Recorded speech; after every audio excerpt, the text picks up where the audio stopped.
Assalamualaikum warahmatullahi wabarakatuh. Honorable Mam Rahmi as our introduction to literature lecturer and all of my beloved friends. We are from the last group. We will explain about analysis Islamic short story of Ali Baba and the 40 Thieves.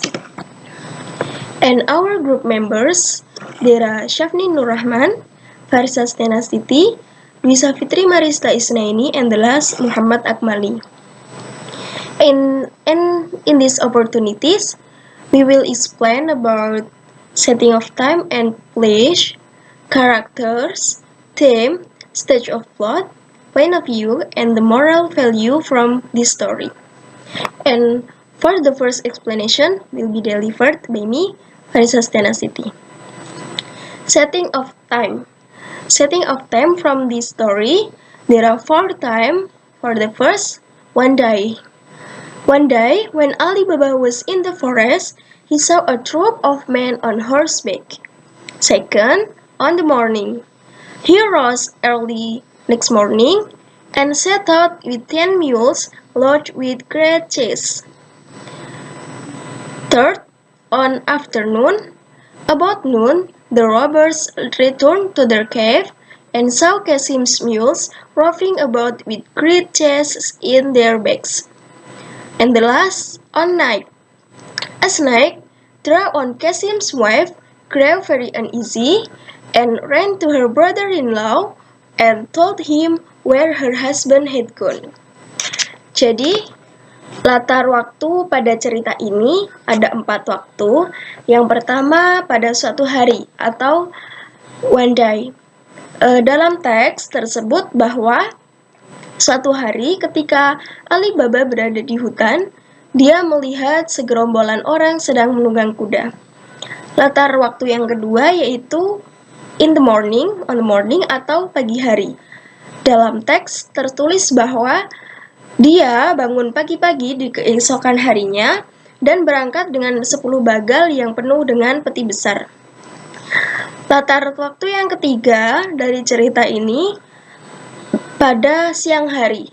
Dalam teks tertulis bahwa sekitar tengah hari, para perampok kembali ke gua mereka dan melihat bagal milik Kasim berkeliaran dengan peti besar di punggung mereka. Dan latar waktu yang terakhir pada story ini terjadi pada malam hari, yaitu di teks tersebut bahwa suatu malam istri Kasim menjadi sangat gelisah dan berlari ke saudara iparnya dan menanyakan padanya bahwa kemana suaminya pergi. Next, setting of place in this story, there are also 4. For the first, in a town in Persia. In a town in Persia, there are 2 brothers, one named Kasim, the other Ali Baba. Second, in the forest. When Ali Baba was in the forest, he saw a troop of men on horseback. Third, at the yard. Then he drove his asses into the yard, shut the gates, carried the money bags to his wife, and untied them out before her. And the last, at the cave. About noon, the robbers returned to their cave and saw Kasim's mules roving about with great chests on their backs. Latar tempat pada cerita ini juga terdapat 4 tempat. Yang pertama yaitu di sebuah kota di Persia. Yang dalam teks tertulis bahwa di sebuah kota di Persia tinggallah 2 orang bersaudara, yang satu bernama Kasim dan satu lagi bernama Ali Baba. Untuk latar tempat yang kedua yaitu di dalam hutan. Dalam teks tertulis bahwa ketika Ali Baba berada di hutan, dia melihat segerombolan orang sedang menunggang kuda. Latar tempat yang ketiga yaitu di halaman rumah. Dia mendorong pantatnya hingga ke halaman, menutup gerbang, lalu membawa kantong-kantong uang untuk istrinya dan menggosokkannya di hadapannya. Yang terakhir yaitu di dalam gua. Di teks tertulis bahwa pada siang hari, Mereka kembali ke gua mereka dan melihat bagal milik Kasim berjalan-jalan dengan peti besar di punggung mereka. Okay, everyone, I think enough from me, and the next explanation will be delivered by my friend. Time is yours.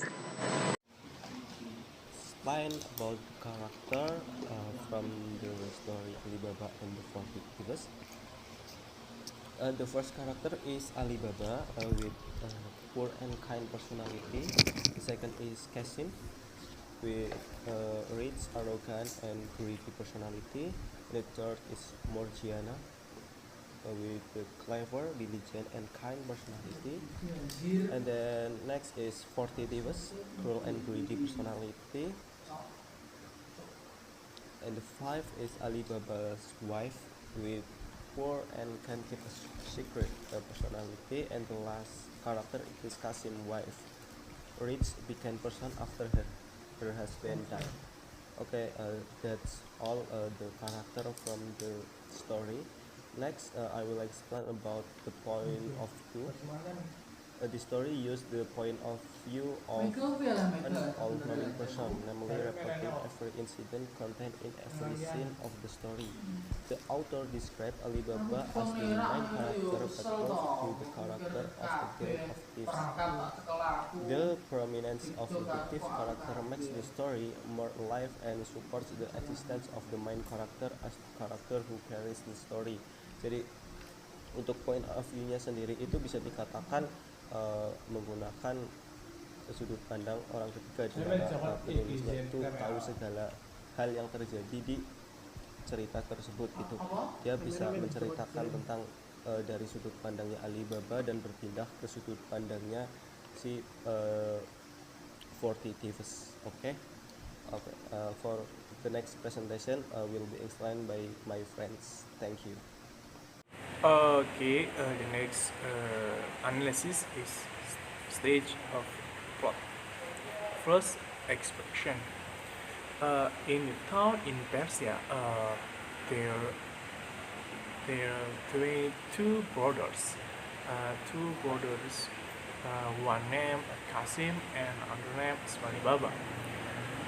Qasim was married to a rich wife and lived in the family, while Alibaba had to marry his wife and children by cutting wood in the neighborhood forest and selling it in town. Jadi dalam ceritanya ada dua bersaudara namanya yang di sebuah kota yang namanya kota Persia. Dapat dua bersaudara yang namanya pertama Qasim, yang kedua adalah Alibaba. Qasim, saudara Alibaba, menikah dengan seorang wanita yang kaya, sedangkan Alibaba menikah dan mempunyai anak. Dia mempunyai pekerjaan sebagai tukang tebang kayu dan menjual tersebut di kota untuk menghidupi keluarganya. The next plot is rising action. One day, when Alibaba was in the forest, he saw 12 of men on horseback coming toward him in the cold of dusk. He was afraid they were robbers and climbed out a tree for safety. When he came out to him and smiled, he counted 40 of them. Them armed their horse and led them to trees. Then finished men among them who Alibaba took to be their captain. Went a little way among some bush and they said, "Open sesame," so plainly that Alibaba heard him. Jadi di plot rising action ini, ketika Alibaba tersebut sedang mencari kayu di hutan, dia melihat sebuah rombongan yang menaiki kuda, rombongan besar. Dia ketakutan melihat rombongan tersebut karena rombongan tersebut sebuah bandit gitu. Lalu dia menaiki pohon dengan sangat cepat. Di atas pohon dia diam dan melihat kawanan bandit tersebut mendekati gua dan seorang yang seperti kapten mengucapkan mantra open sesame, buka pintu, dan pintu gua tersebut geser gua buka sebuah jalan.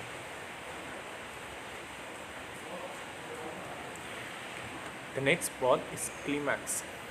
The climax, when a group of thieves come to Alibaba house, the captain, in his disguise himself as an old timer who want to ask Alibaba for help to let them stay at Alibaba house. 37 there hid in jail. 37 there were discovered by Morgiana when she was about to take the top in the kitchen. Morgiana at first excluded the 37 theft that were shaped into the property by property each jar with boiling oil. Burning each man live, but the captain is kept. The second time, Morgiana finally killed the captain, which was disguised as Silk Brigade named Kogia Hussein. Jadi di plot klimaks ini, ketika para perampok itu menyamar sebagai pedagang minyak, di tengah malam mereka berhenti di rumah Alibaba, meminta bantuan untuk bisa menginap di rumah Alibaba. 37 anak buah dari kapten bersembunyi di sebuah tong minyak. Tapi sialnya mereka ditemukan oleh Morgiana ketika Morgiana ingin mengambil tong toples itu di dapur. Ketika Morgiana mengetahui tong itu isinya bandit, dia memanaskan minyak. Dia memasukkan minyak panas minyak di tong-tong tersebut dan dia bakar semua 37 perampok. Yang kedua, ketika bos bandit tersebut marah, membalas dendam, mengundang Alibaba untuk ke rumahnya. Morgiana mengetahui bahwa itu bos bandit yang menyamar juga, sehingga dia bunuh tersebut. Selanjutnya, the plot following action. Alibaba cannot thank Morgiana enough for preferring their life not once but twice. So Alibaba offered Morgiana to be his daughter-in-law. He is marrying the preferred of their family life. They offer Alibaba severed the nuptial of his son and Morgiana with great solemnity.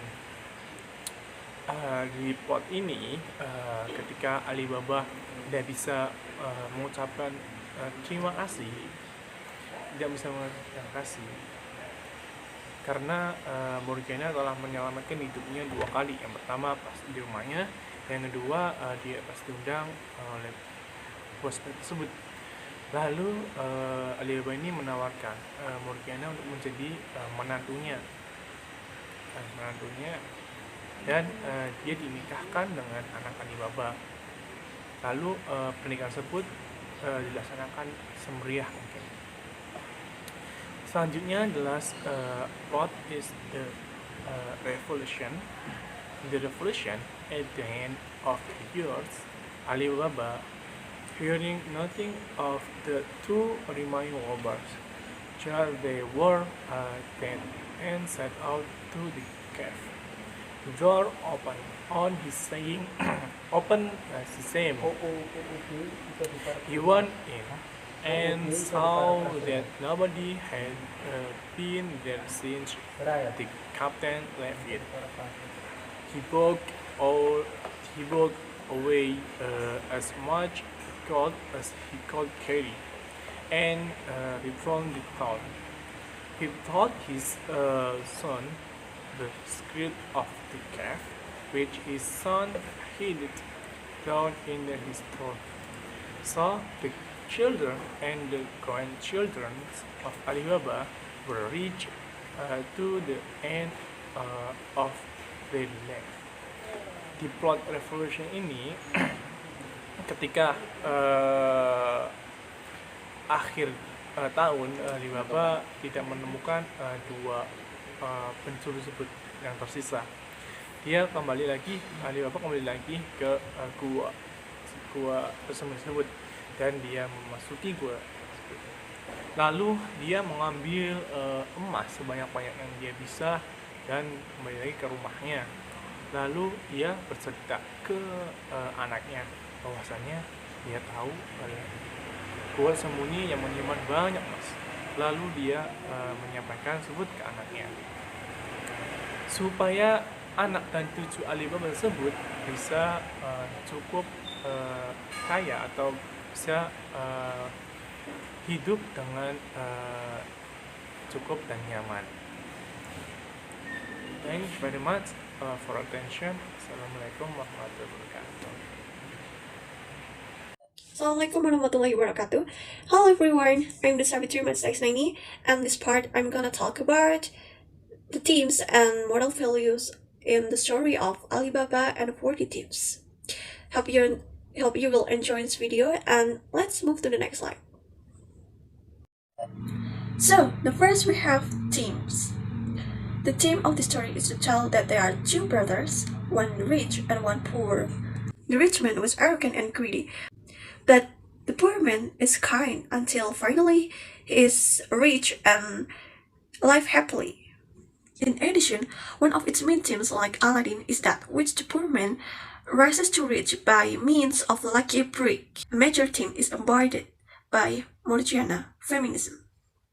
Irony plays a huge role in the story between Alibaba, his brother, and the thief. Okay, so now we move to the next slide, and we have the moral value. You know that this is very interesting because Alibaba is the story that contains a lot of moral value. The first moral value is don't be greedy, because greed brings suffering. The moral lesson of Alibaba and the 40 Thieves is that we should not be a greedy person in our life. A person should never be greedy. In the story, every character feels guilty for what they did at this point of time.